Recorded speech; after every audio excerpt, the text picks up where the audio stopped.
Welcome back. Until now, we had been talking about the data structure list.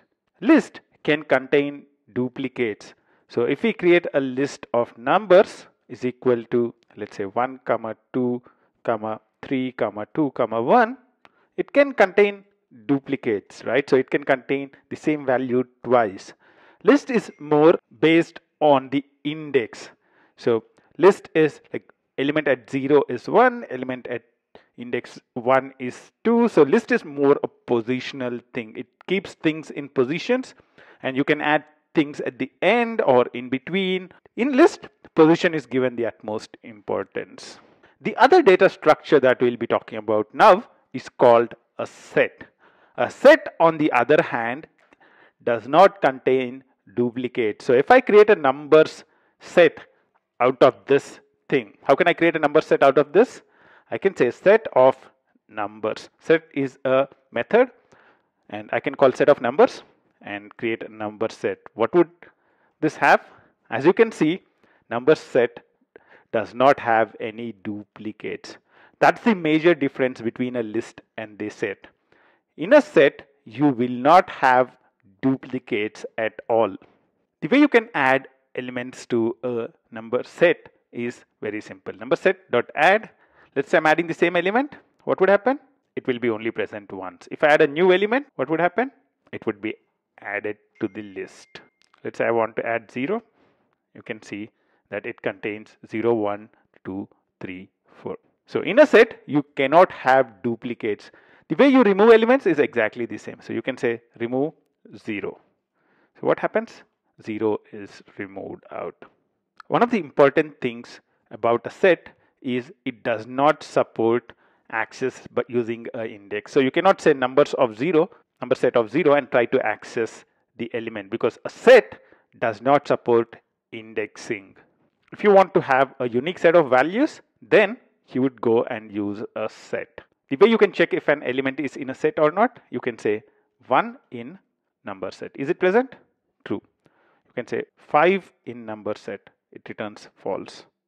All the typical operations that you can perform on a list, like min, for example, min of numbers set, that's allowed. You can do max, or you can do sum, or you can do a length. All these kind of operations which are on all the elements together, you can do it on a set as well. In addition to these operations, in a set you can perform operations like intersection, union and disjoint. Let's create a couple of sets. So I will say numbers 1 to 5 set. So I'll create a set with numbers 1 to 5. How can I create a set with numbers 1 to 5? I can say set of range 1 to 6. What does it contain now? 1 to 5. And I can create another set with numbers from 4 to 10. So I'm creating another set with numbers from 4 to 10. So how can I create it? 4 to 11. So now numbers 4 to 10 set contains 4, 5, 6, 7, 8, 9 and 1, 2, 3, 4, 5 is what is present in numbers 1 to 5 set. So now if I do numbers 1 to 5 set plus numbers 4 to 10 set, what would happen? It says unsupported operation. If you want to do a union of these two sets, the way you can do that is by putting in a pipe symbol. The pipe symbol does a union of both the sets.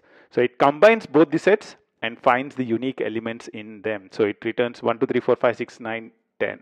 Now, if you want to find the intersection between these two sets, how can I do that?